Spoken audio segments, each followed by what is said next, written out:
Avant le mouvement des policiers prévu demain, Gérald Darmanin a annoncé qu'il se rendrait, vous le savez, à la manifestation pour les soutenir. Alors un ministre qui manifeste, on n'avait jamais vu ça. C'est une manifestation pour la République que celle des policiers. Et je vais leur dire à la fois mon soutien et ma présence pour leur dire qu'effectivement nous sommes tous ensemble dans le même bateau. On n'a jamais vu un ministre de la République manifester contre sa politique.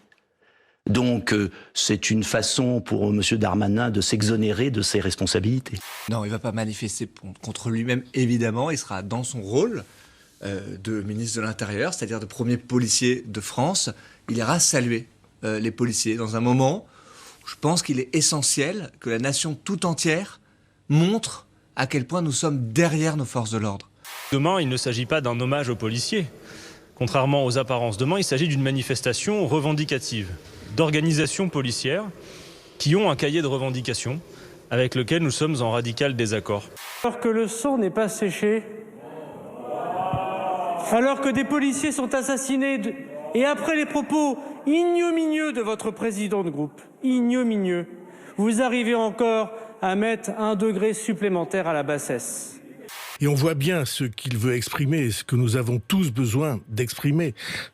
Tous les parlementaires qui seront là, au contact avec les policiers.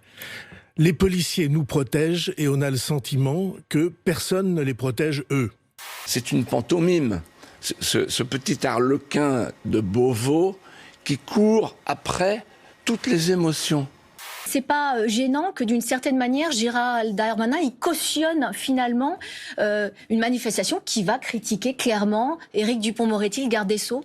Bien au contraire, Gérald Darmanin est solidaire de tout le gouvernement et il est solidaire des policiers dont il est le premier en France. Il court à la manif des policiers pour faire croire qu'il est d'accord avec les policiers. Alors si tout le monde est d'accord avec tout le monde, il n'y a plus de solution.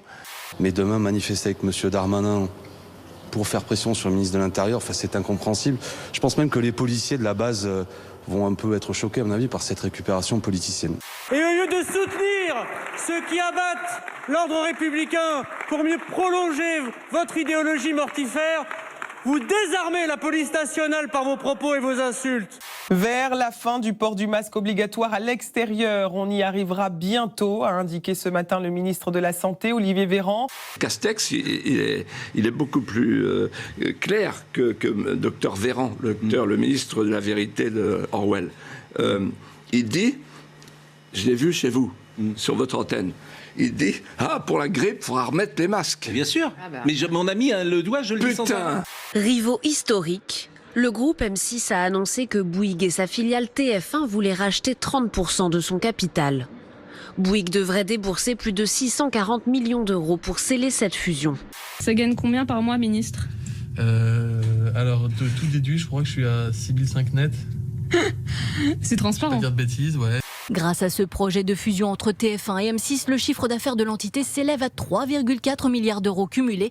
Une place prépondérante sur le plan européen pour résister à une concurrence de plus en plus puissante. Certains ont même commencé à avoir des visions, voilà.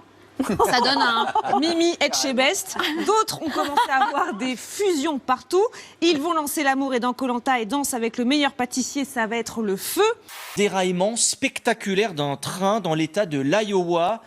Aucun blessé pour l'instant n'est à signaler. Les causes de l'accident sont inconnues, mais vous le voyez, 47 wagons ont déraillé.